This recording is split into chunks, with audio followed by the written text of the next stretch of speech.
Hello all, Rick here with a thing. What the hell is a Stardate? Every other Star Trek episode begins with a Stardate. This is an in-universe reference system to categorise the date based on a calendar that is not Earth-centric. Which makes sense, after all. Earth may be the capital of the Federation, but it's not the be-all and end-all of the Star Trek universe, and different planets have different rotations and years.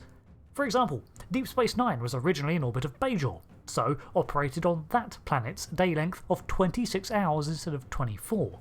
For the Vulcans, a year was 266.4 days, and based not on the orbit of Vulcan around the Sun, but the interactions with its much closer sister planet of Takut, which had a greater impact on the seasons. For the Klingons, their homeworld of Kronos completes a rotation every 28 hours, yet a Klingon year is about the same as a human year, meaning that they must have only 313 or so of their days in a Klingon year. Different cultures clearly track their own calendars for the cultural significance of things like holidays and festivals, not to mention the convenience for the viewer. Even the Federation marks celebratory events, like the First Contact Day for humans by the human calendar, and Frontier Day as the 100-year anniversary of the original NX-01 launch. But when it comes to official logs and records, using the human date doesn't cut it. Originally, Stardates were conceived to obfuscate the setting of Star Trek the original series. This means that numbers were picked almost randomly, with only the loose criteria that they present some sort of believable continuity as time marched on. This was done on purpose, so that Star Trek would remain in some ambiguous future date, preventing overlap with the fictional universe's history and curtailing arguments about the feasibilities of new technology. Additionally, there was also the notion that Stardates would vary from region to region thanks to the, at the time unestablished, method of how warp drive worked. However, this did not last, and eventually firm dates for the show were established. Viewers noticed discrepancies, and not everyone was as blasé about just ignoring the made-up numbering. Eventually, real dates came to light, meaning that the star dates listed had real-world parallels to be compared to. However, thanks to their origin, a level of vagueness will remain. This was done a lot in the original series when it comes to measurements, the obvious being warp factors. While over time warp speeds have been cobbled together from dialogue and there have been behind-the-scenes charts, they still served the whim of the plot. Likewise, information was measured in quads instead of bytes.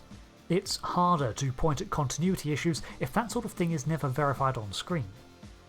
The earliest date we have in the original series is Stardate 1312.4, and the final date mentioned is 5928.5.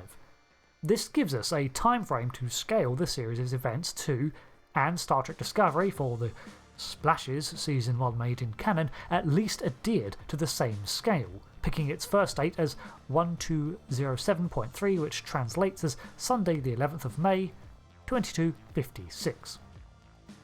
However, much as with the warp scale, the Stardate system was revised when it came to the next generation, meaning that in-universe the dating system was changed to sometime in the early 24th century. The new system, rather than counting up from an arbitrary number, actually assigns meaning to the 6 numbers in the sequence.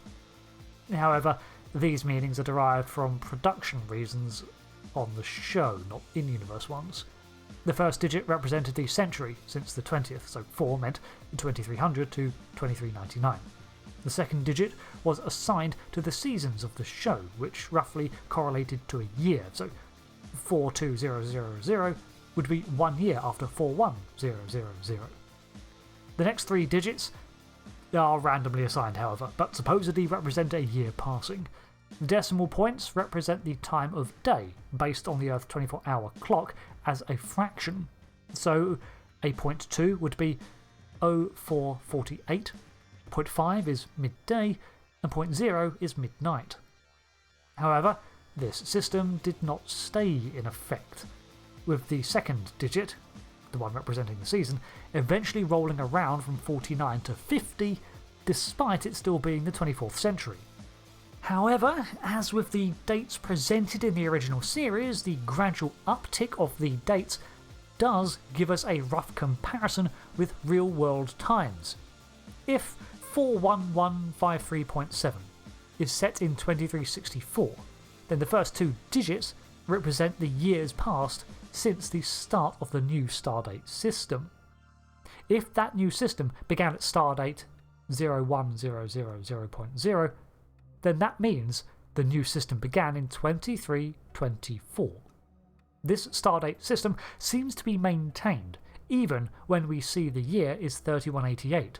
The Stardates are 865 something something something, which is 824 years later than Encounter at Farpoint, which it checks out. The randomness behind the assignment of the next three numbers, however, does lead to some continuity issues, as it seems that some dates would be set earlier than prior episodes, but for the most part this trend continues. Anachronisms are explained away with the initial notion from the original series, that complex calculations we are not privy to designates those three seemingly random numbers, which take into account things like galactic position, time spent at warp, and distance from Earth, and so on. Essentially, however, that is how you read a Stardate. The first two digits represent the years in Earth time since 2323. The last is the time of day in decimals, and the middle ones represent the time progressing in 1 year, if it were divided into 1,000 incremental periods. But let's talk lore again for a minute. In universe, this ironically maintains the problem Stardates were originally conceived to avoid. With the defining uptick being an Earth year, it still creates a very Earth-centric method of measuring time that many species adhere to, despite their definition of a year varying. Converting that year into thousandths and the day into tens makes a little more sense, but these are still based on a 24-hour clock. So why do other species use it? Well, it could be simplicity. Originally, pre-Federation Starfleet simply used the Earth calendar, even in space. We can assume that the Stardate system was then adapted sometime after this, prior to 2255, and continued to be used until 2324. However, its exact method of timekeeping is spotty thanks to its real origin. After 2324, the Federation had grown considerably, as had its relations with other powers, and it was in the midst of its golden age of exploration. It devised a new Stardate system, still based off the Earth-centric one, that it had been using, but with the months, days and years replaced with a system that is easier to understand across multiple species: mathematics. This is 12 years after the redefinition of the warp scale too. While most species continued to track their own calendars, as do the chronometers of most ships, the Stardates became a universally recognisable scale simply because it relied completely on numbers and fractions instead of having to learn dates and months to divide up a year. Earth time or no, it's already a step in the right direction when dealing with others to share an easily convertible scale. So, hopefully that explains Stardates. Like a lot of Star Trek lore, it started as something very vague just to get the point across, and received more attention as time went by, solidifying it into something more quantifiable. Which is both good and bad, as it adds continuity and immersion, but can become yet another minefield to evade when plotting a narrative. Thanks for watching this breakdown video on Stardates. I've been Rick, recording this on Stardate 47. Thanks again, and goodbye. Also, Stardate 42069 would be on the 25th of January 2365, off-screen between TNG Seasons 1 and 2.